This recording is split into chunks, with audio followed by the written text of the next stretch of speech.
There are a lot of networks out there through, either Chamber of Commerce.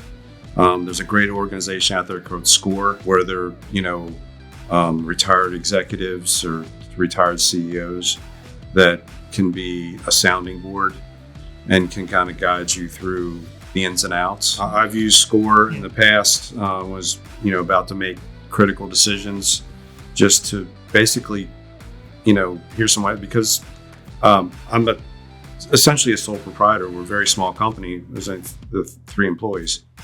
And it's not like I can go to them. A great example for me was when I wanted to trademark the Quartz Renew name. And that's a whole process, and lawyers and all that. So, that's one of the things I went to SCORE about is, how does this process work? What can I expect?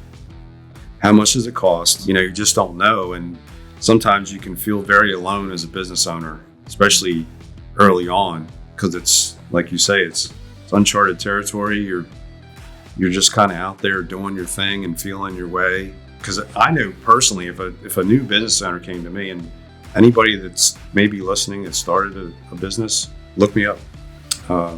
I'd be happy to help, because there's so many things that I went through that I wish I had help on, and I would be more than happy to help if I can.